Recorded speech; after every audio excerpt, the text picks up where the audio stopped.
नमस्कार, बहुत बहुत स्वागत है आप सभी का। आप देख रहे हैं भारत 24। मैं हूं आपके साथ पूर्णिमा मिश्रा। एक तरफ जहां पर गुजरात का रण तैयार है और पहले चरण में 89 सीटों के लिए वोटिंग जारी है, जिस पर मेगा कवरेज भारत 24 आपको लगातार दिखा रहा है, तो दूसरी तरफ और बड़ी खबरें जिसमें आज अहम अपडेट श्रद्धा मर्डर केस में आना है, उसकी जानकारी आपको दे देते हैं। आफताब का मेडिकल टेस्ट इस वक्त पूरा हो चुका है।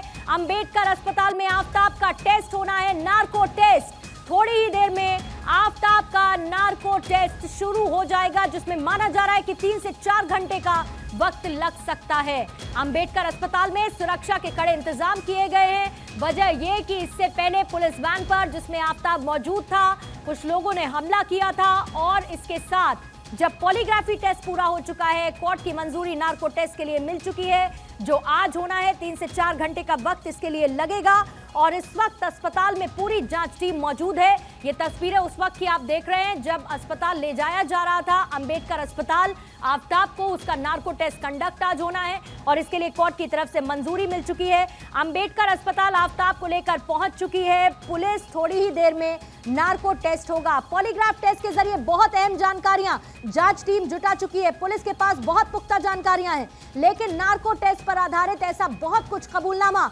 आफताब की तरफ से आएगा, जिसको लेकर कोर्ट में मजबूत नजर आएगी पुलिस और चार्जशीट दायर करेगी। नार्को टेस्ट में आज आफताब कई राज उगलने वाला है।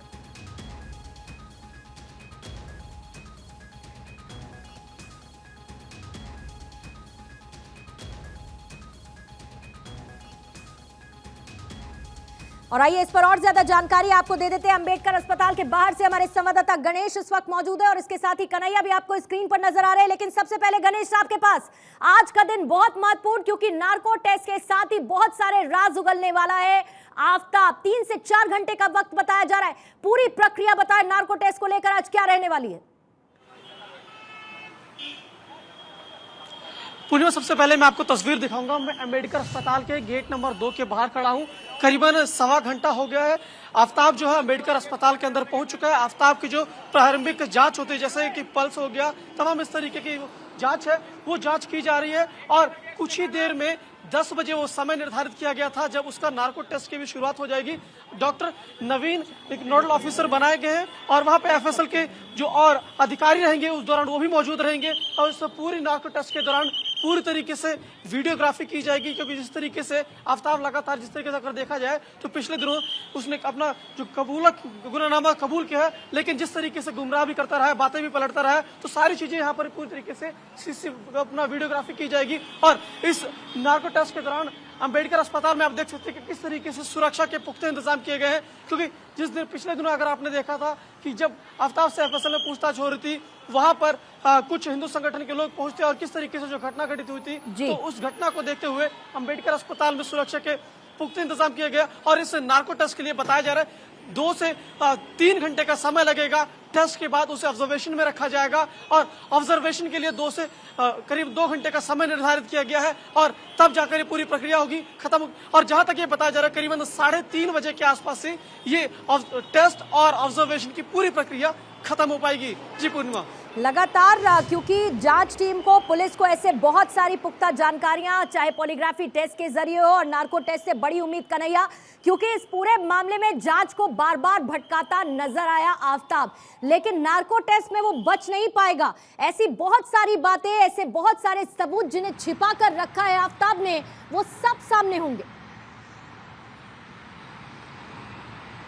देखिए पूर्णिमा, सबसे अहम बात यह है, समझने की जरूरत है, क्योंकि आखिर पुलिस को आफताब आरोपी है, उसका नार्को टेस्ट कराने की जरूरत क्या पड़ रही है? इसके पहले वो पॉलीग्राफी टेस्ट करा चुकी है, फिर इसके बाद हो सकता है ब्रेन मैपिंग टेस्ट होगा।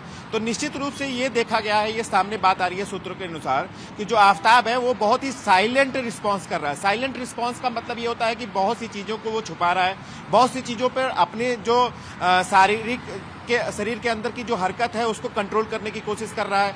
बहुत सी चीज जो सबूत है उसके बारे में वो बता नहीं रहा है, क्योंकि आफताब एक बहुत ही शातिर, अगर देखा जाए तो अपराधी है। और इस पूरे अपराध की घटना के पहले ये भी बात सामने आई थी कि वो नेटफ्लिक्स पे तरह तरह के जो क्राइम की सीरीज हैं वो देखता था, किस तरीके से किस अपराध में कितना कोर्ट में कम सजा उसको मिलेगी, कौन सा सबूत ना मिले पुलिस को, कौन सा साक्ष्य पुलिस अगर कोर्ट में पेश नहीं कर सकती है तो किस तरीके से उसको इसकी छूट मिलेगी। तो ये सारी चीजों के मद्देनजर लगातार वो अपने, चाहे वो बयान की बात करें, चाहे अपने हरकत की बात करें, चाहे वो पुलिस के सहयोगी की बात करें, चाहे वो साइलेंट सहयोग की बात करें, तो इस तरीके की जो बातें सामने आ रही है, इसलिए लगातार पुलिस को इस मामले में जांच करने की जरूरत पड़ी है। पहले पॉलीग्राफी टेस्ट में लगभग 250 सवाल उससे किए गए, लगातार 5 दिन तक पॉलीग्राफी टेस्ट कराया गया, लेकिन फिर भी पुलिस को वो सबूत हाथ नहीं लगे, वो संतुष्ट नहीं हुई। इसके बाद नार्को टेस्ट कराया जा रहा है। नार्को टेस्ट पॉलीग्राफी टेस्ट से बिल्कुल अलग होता है, इसमें मेडिसिन दी जाती है, जिसमें वो अचेत मुद्रा में रहता है, जिसमें सच और झूठ का जो फैसला है वो उसको सोच समझ नहीं सकता। इसके बाद ब्रेन मैपिंग टेस्ट होगा। ब्रेन मैपिंग टेस्ट इससे भी अलग है, उसमें उसको दृश्य दिखाए जाएंगे, उसको बोलना मना है, और उस दौरान उसको जो है आफ्ताब और श्रद्धा की वो तस्वीरें दिखाई जाएंगी जो बहुत पहले हर एक शातिराना चाल का जवाब है हमारी जांच टीम के पास, पुलिस के पास। तमाम वो टीम मौजूद है जो जांच कर रही है, फिर चाहे वो पॉलीग्राफी टेस्ट में शामिल रही हो, नार्को टेस्ट, उससे भी संतुष्ट नहीं तो ब्रेन मैपिंग टेस्ट, क्योंकि ऐसे बहुत सारे सवाल जो अभी अनसुलझे हैं। अक्षय, मैं लौटूंगी आपके पास, लेकिन कन्हैया भी हमारे साथ बने हैं, गणेश माफ कीजिएगा हमारे साथ बने हुए हैं। सवाल ये बना हुआ है कि श्रद्धा का सिर कहां फेंका गया, सवाल ये है कि श्रद्धा के शव के बाकी हिस्से कहां है, श्रद्धा के कपड़े कहां है, श्रद्धा का मोबाइल इस वक्त कहां है। ये ऐसे बहुत सारे अनसुलझे सवाल हैं जिनका जवाब अभी मिलना बाकी है। गणेश, लेकिन पॉलीग्राफ टेस्ट के बाद जब लेकर आई है पुलिस अब अंबेडकर हॉस्पिटल आफ्ताब को, वहां पर उसका नार्को टेस्ट होना है, क्या यह मुमकिन हो पाया कि किसी भी तरीके की बॉडी लैंग्वेज को आप रीड कर पाए हो आफ्ताब की? जब आपको उसकी एक झलक भी मिली हो, क्या बहुत नॉर्मल वो नजर आ रहा है या लगता है कि कुछ डरा सहमा भी है?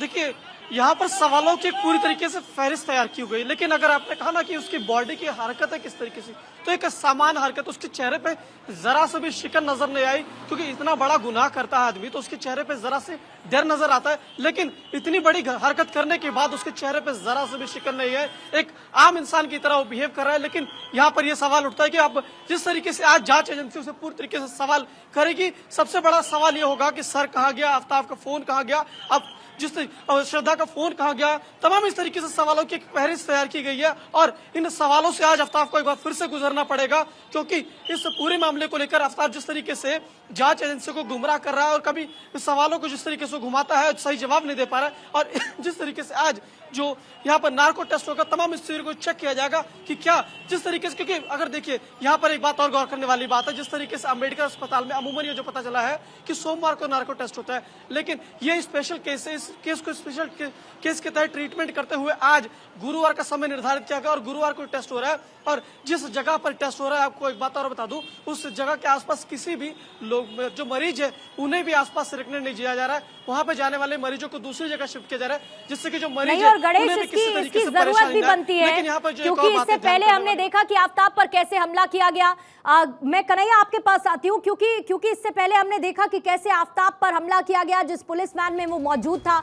ये तो तय है कि एक तरफ जांच चल रही है, लेकिन लोगों में आक्रोश, नाराजगी, गुस्सा है आफ्ताब को लेकर, और उसके लिए कड़ी से कड़ी सजा की मांग कर रहे हैं लोग, जिसके लिए जरूरत है पुलिस की मजबूत चार्जशीट की।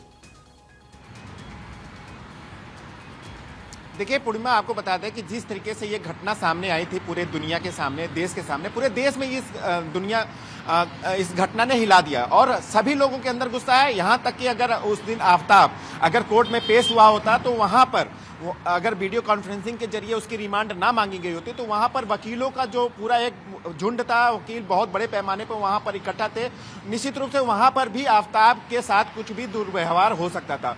तो अगर हम देखें तो पुलिस के लिए आपको कन्हैया 2 सेकंड के लिए रोकूंगी अपडेट देने के लिए, क्योंकि 10 बज चुके हैं और 10 बजे का वक्त तय था आफ्ताब का नार्को टेस्ट शुरू होने के लिए। खबर हमें ये मिल रही है कि आफ्ताब का नार्को टेस्ट शुरू हो चुका है। भारत 24 आपको इस बात की जानकारी दे रहा है कि आफ्ताब का नार्को टेस्ट शुरू हो चुका है। वहां पर हमारे संवाददाता अंबेडकर अस्पताल के बाहर गणेश मौजूद हैं, जो ये जानकारी भी दे रहे थे कि 3 से 4 घंटे का वक्त लगेगा। Ganesh, over to you. 10 बज चुके हैं, खबर है कि नार्को टेस्ट की शुरुआत हो चुकी है। जी, जो खबर मिल रही है नार्को टेस्ट शुरू हो चुका है और इस नार्को टेस्ट को लेकर जहां तक पता चल रहा है कि 12:30 से 1 बजे तक पूरा टेस्ट चलेगा और टेस्ट के बाद आफ्ताब को एक पूरी तरीके से ऑब्जर्वेशन में रखा जाएगा, क्योंकि यहाँ पर पूरी तरीके से यूं कहें कि एनेस्थीसिया दिया जाता है, उसके बाद ये पूरी तरीके से टेस्ट शुरू होता है और तमाम चीज प्रक्रिया होगी। सवालों की फहरिस्त तैयार की गई है और करीबन 12:30 से 1:30 बजे तक पूरा टेस्ट चलेगा। तस्वीरें दिखाऊंगा अम्बेडकर अस्पताल की, जहां पर आफ्ताब का यहाँ पर नार्को टेस्ट शुरू हो चुका है और पूरी टेस्ट के दौरान उससे सवालों की एक फहरिस्त तैयार की गई है, क्योंकि जिस तरीके से ये केस जो बहुत महत्वपूर्ण केस बन चुका है कि सवालों की फहरिस्त तैयार करी गई है और आफ्ताब से पुलिस जो जांच एजेंसी है हर सवालों पूछना चाहेगी, क्योंकि यहाँ पर बहुत ही महत्वपूर्ण टेस्ट होगा, क्योंकि जिस तरीके से वो पुलिस को गुमराह, जांच एजेंसी को गुमराह करता रहा है, जिस तरीके से आज जो नार्को टेस्ट हो रहा है उसमें गुमराह करने के पास उसके बहुत ही कम चांसेस होंगे और इसके पास उम्मीद हो सकती है कि लमसम 3:30 बजे के बाद ये पूरी टेस्ट की जो प्रक्रिया वो खत्म होगी, क्योंकि टेस्ट के बाद उसे ऑब्जर्वेशन पे करीबन 2 से 2.5 घंटे तक ऑब्जर्वेशन पे रखा जाएगा, फिर उसके बाद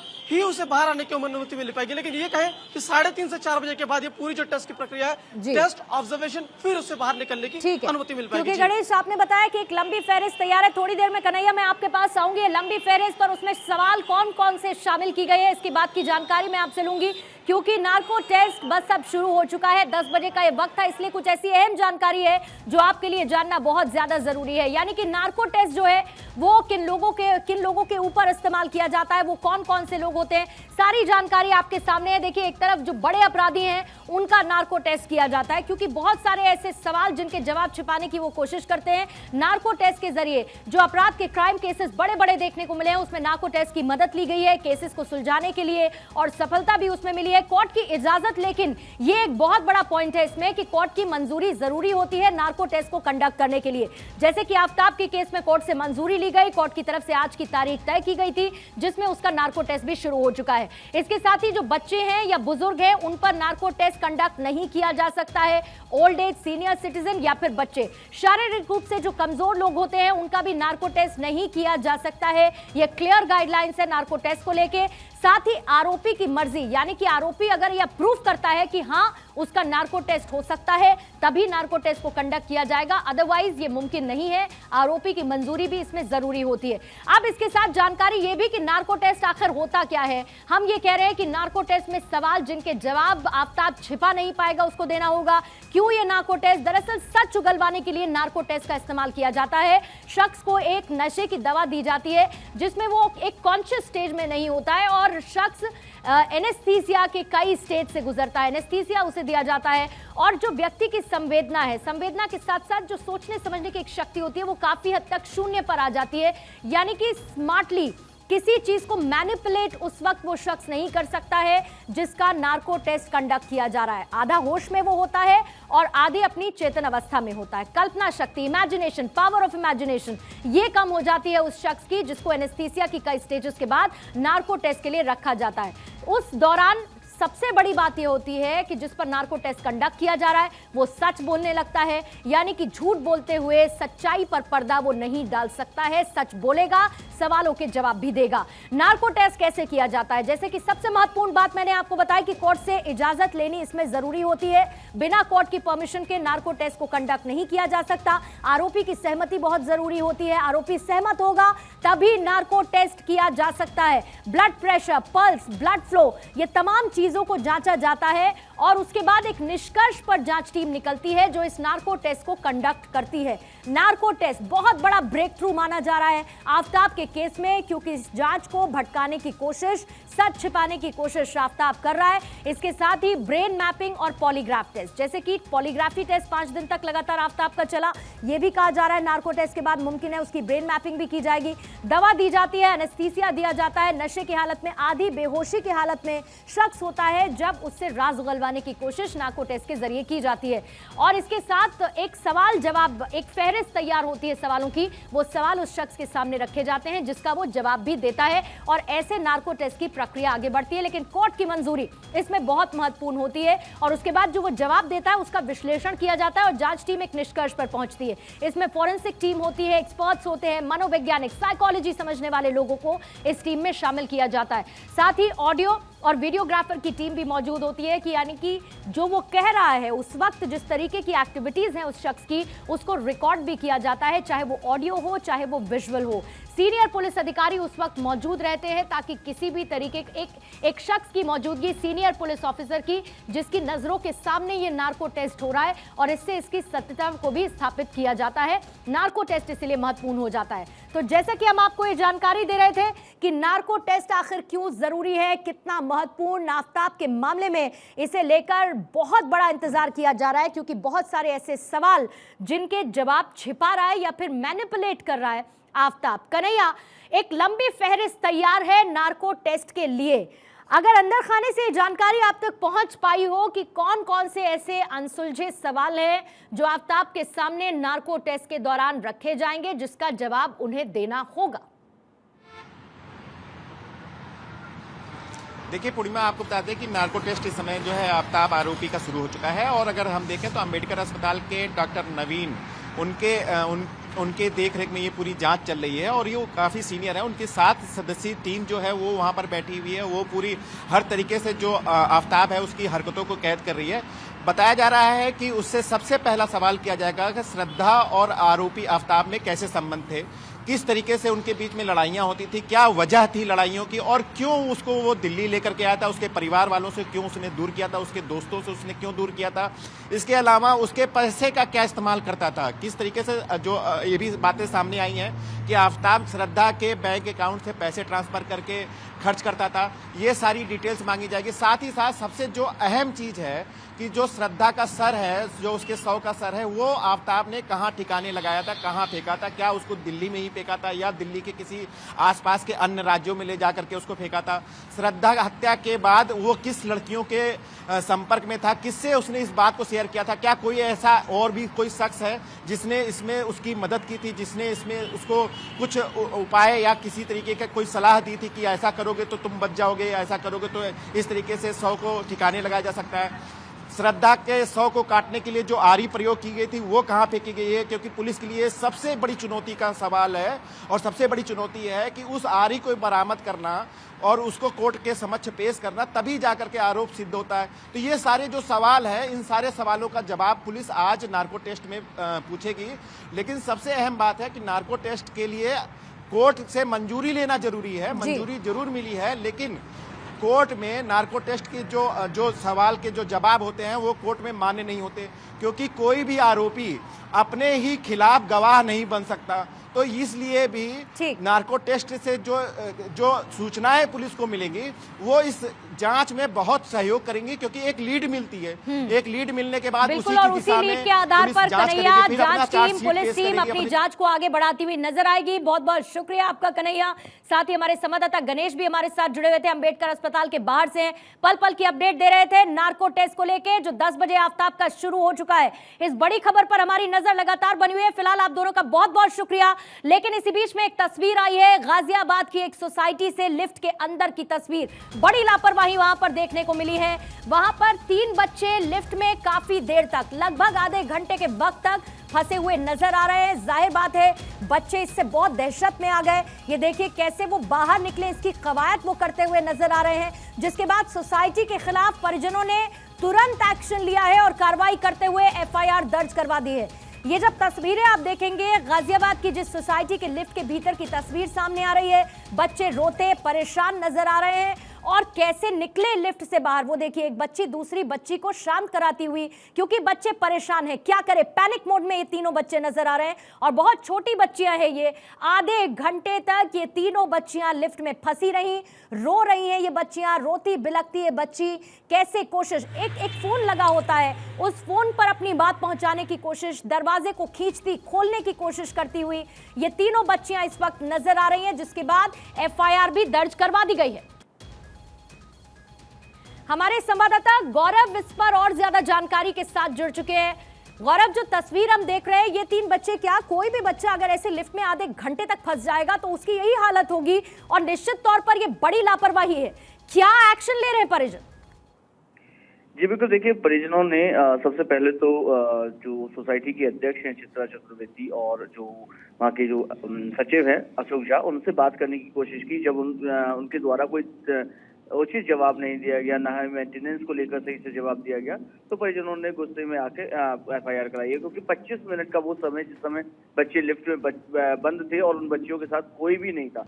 सालाना यदि लिफ्ट के मेंटेनेंस की बात की जाए तो 25 लाख रुपया खर्च होता है, जो कि केवल मेंटेनेंस के नाम पर, लिफ्ट के मेंटेनेंस के नाम पर लिफ्ट सही से संचालित हो। और कई बार देखा गया है कि लिफ्ट में बड़े हादसे भी होते हैं, क्योंकि बड़े बुजुर्ग भी यदि लिफ्ट में बंद हो जाए तो वो पैनिक होने लगते हैं, अचानक से घबराहट होने लगती है, सफोकेशन पैदा होने लगता है। ऐसे में ये 3 बच्चियां जो कि अबोध है पूरी तरीके से, एक दूसरे को संभाल भी नहीं सकती, और वो 25 मिनट तक जब लिफ्ट से बाहर निकली तो घबराई हुई थी, डरी हुई थी, रो रही थी, रो के बुरा हाल था। तो कहीं ना कहीं एक समझने वाली बात है कि किस तरीके की लापरवाही, 25 लाख रुपए जो कि सालाना खर्च होता है लिफ्ट के मेंटेनेंस के नाम पर, वो आखिर जा कर रहा है। नहीं, और गौरव ये बहुत बड़ी एक समस्या बन चुकी है। लिफ्ट्स ऑपरेशनल नहीं होती, अगर ऑपरेशनल होती हैं तो कभी भी लिफ्ट्स बंद हो जाती है।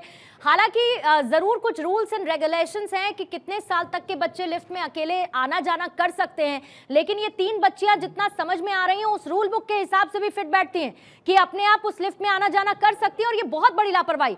तस्वीर आपको उस FIR कॉपी की इस वक्त हम दिखा रहे हैं आपको, और इसी बीच में कार्रवाई की गई है, एक्शन ले लिया गया है, FIR दर्ज कर ली गई है। बहरहाल इस बड़ी खबर से आगे निकलते हुए आपको कुछ तस्वीरें गुजरात चुनाव से जुड़ी हुई इस वक्त हम दिखा रहे हैं, जहां पर वोट कास्ट किया जा रहा है। VVIPs भी पहुंच रहे हैं अपने मताधिकार का इस्तेमाल करने के लिए।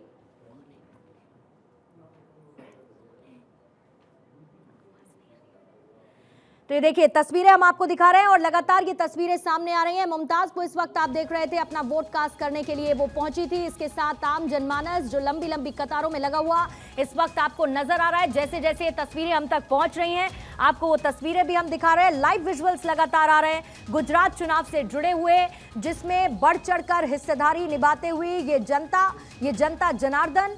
और क्योंकि 8 बजे से वोटिंग प्रक्रिया की शुरुआत हो चुकी है, लगभग 2.25 घंटे का वक्त बीत चुका है, वो VVIPs जिन्होंने अपना वोट कास्ट किया, 6 तस्वीरें इस वक्त आपके सामने हैं। अर्जुन मोढवाडिया आपको नजर आ रहे हैं, CR पाटिल, विजय रूपाणी, रिवाबा जडेजा, कांति लाल अपना वोट कास्ट कर रहे हैं।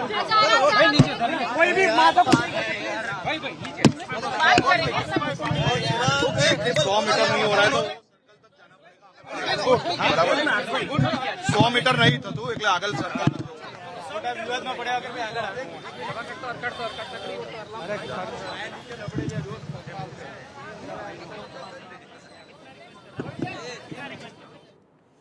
तो पहले चरण के लिए ये मतदान जारी है। 89 सीटों पर इस वक्त ये वोटिंग जारी है, जिसमें 19 जिलों को कवर किया जा रहा है। VVIP से लेके आम जनता भी अपने मताधिकार का इस्तेमाल करने के लिए निकल रही है। और देखिए पोलिंग बूथ पर हमारे तमाम संवाददाता इस वक्त मौजूद हैं, जो पल पल की तस्वीर हम तक पहुंचा रहे हैं, कितने उत्साहित वोटर्स नजर आ रहे हैं। और कुछ मतदाताओं से जब बात की गई तो वो विकास का जिक्र करते हुए नजर आए कि वो अपना वोट कास्ट करने के लिए डेवलपमेंट यानी विकास के नाम पर पहुंचे हैं। तमाम पार्टीज की तरफ से अपने दावे वादे जरूर किए जा रहे हैं। एक तरफ जहां पर बीजेपी है, 27 साल से गुजरात में काबिज है, दूसरी तरफ कांग्रेस इस बार जोर आजमाइश में लगी है। आम आदमी पार्टी ने एंट्री लेने के साथ ही इस मामले को त्रिकोणीय बना दिया है। दिलचस्प होता यह मुकाबला नजर आ रहा है। आइए सीधा सुरेंद्रनगर चलते हैं, जहां से हमारे संवाददाता रवि शर्मा इस वक्त हमारे साथ जुड़े हुए हैं। रवि, सुरेंद्रनगर पर अलग अलग पोलिंग बूथ पर कैसी तैयारी है, मतदाता क्या कह रहे हैं, जरा बताएं। बिल्कुल, देखिए एक तो सबसे बड़ा अपडेट कर दूं कि सुरेंद्रनगर के बूथ संख्या 12 पर मैं मौजूद हूं, जहां पर काफ़ी देर से मतदान जो है वो प्रभावित हुआ है। काफ़ी देर से मतदान नहीं हो रहा है। यहाँ पर करीब आधा घंटे का समय हो गया है। ईवीएम में एरर के चलते जो है वो मतदान नहीं हो पा रहा। आप देखिए मेरे कैमरा सहयोगी मुकेश जो हैं वो दिखा रहे हैं कि ये जो मतदान केंद्र है, काफ़ी देर से यहाँ पर ये लंबी कतारें लगी हुई हैं। मतदाता काफ़ी देर से यहाँ पर खड़ा हुआ है, लेकिन भाई तू शांति राखे तो तारी मेहरबानी दोस्त बराबर કેટલું બધું અંદર અંદર જરાક શાંતિ जीत को लेकर कितने आश्वस्त है? जीत को लेकर कितने आश्वस्त है? देखिए ये मजूरा मत क्षेत्र के नागरिक और मेरा संबंध ये कोई विधायक और वोटर्स वाला संबंध नहीं है। यही गलियों में इन सबके बीच में बड़ा हुआ हूं। यही गलियों में कई सालों तक क्रिकेट खेला है। क्रिकेट खेलते खेलते कभी पड़ोसियों के कांच फूटे होंगे, कभी पड़ोसियों के घर के आम के पेड़ से आम तोड़ने का एक ग्रुप बना होगा। यही गलियों में कभी सतोड़िया, कभी गिल्ली डंडा खेला है। यही लोगों के बीच मैंने मेरे जीवन के काफी उतार चढ़ाव। अधिकार है तो आप लोग सब बड़ी से बड़ी संख्या में निकलें और आपके वोट और अधिकार को इस्तेमाल करें। क्या कहेंगे जिस तरह से आज आपने आपका वोट दिया है, क्या मुद्दे इस बार चुनाव में है और किस मुद्दे के आधारित आपने आपका वोट कास्ट किया? आम आदमी को बेरोजगारी, महंगाई, बिजली, सड़क, पानी, यही चीजें आज भी हम लोगों को खल रही हैं, तो इन्हीं मुद्दों पे वोट किया जाना चाहिए। और अपने लोकल कैंडिडेट को देखकर अगर आपके लोकल कैंडिडेट ने ठीक काम नहीं किया है तो दूसरे को मौका दीजिए, बस यही कहूंगी।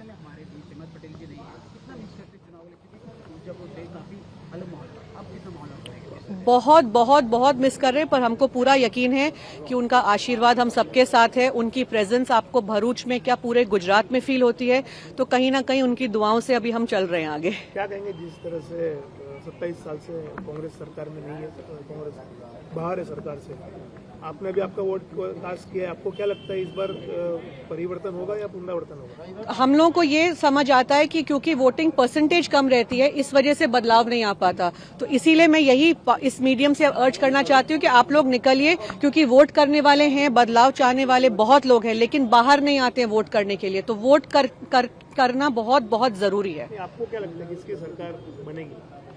8 तारीख को पता चलेगा। फर्स्ट फेज में क्या लगता है आपको? लोकशाही का ये पर्व, इसको और जागरूक बनाना है। ये लोकशाही के पर्व को मिले नहीं है पिछले 75 साल में, तो कांग्रेस का जो बेस है यहाँ पे वो स्ट्रांग रहने ही वाला है। मैम, भरूच के लिए क्या स्टैंड है? भरूच में अच्छी फाइट चल रही है, तो हमें पूरी उम्मीद है भरूच से। जी थैंक यू।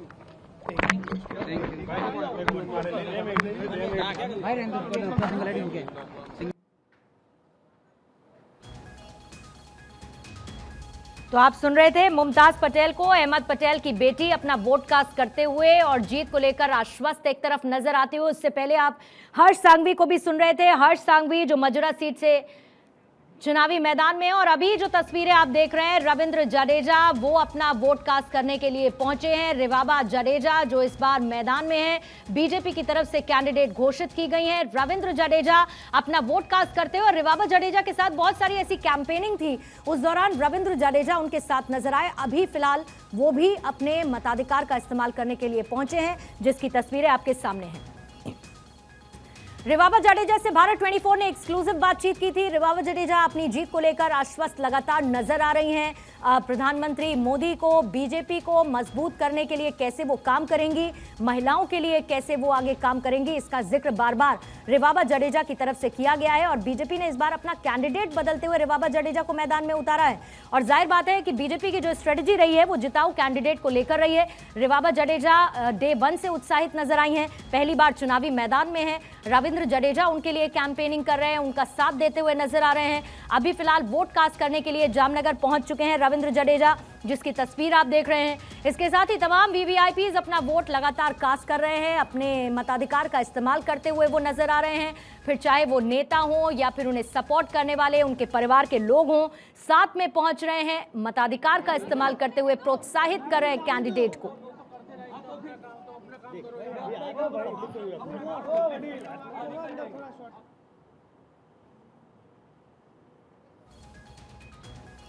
तो देख रहे हैं आप तस्वीरें, रविंद्र जडेजा अपना वोट कास्ट कर रहे हैं। मुमकिन है कि उनकी तरफ से प्रतिक्रिया भी सामने आएगी। इससे पहले रिवाबा जडेजा भी अपना वोट कास्ट कर चुकी है, अपने मताधिकार का इस्तेमाल कर चुकी है, उनका भी रिएक्शन सामने आया था। अभी फिलहाल वो तस्वीरों में साथ नजर आ रही हैं रविंद्र जडेजा के। रविंद्र जडेजा और रिवाबा जडेजा साथ साथ नजर आ रहे हैं। बात जामनगर की हो रही है और कच्छ सौराष्ट्र का ये इलाका, जहां पर जामनगर में बीजेपी ने साल 2017 में 2 सीटें, कांग्रेस ने 3 सीटें जीती थी। बीजेपी ने रिवाबा जडेजा पर इस बार भरोसा जताया है, मैदान में उतारा है और उनके साथ रविंद्र जडेजा वोट कास्ट करते हुए इस वक्त नजर आ रहे हैं। हालांकि रिवाबा अपने मताधिकार का इस्तेमाल पहले ही कर चुकी हैं। अभी फिलहाल रविंद्र जडेजा तस्वीरों में आपके साथ।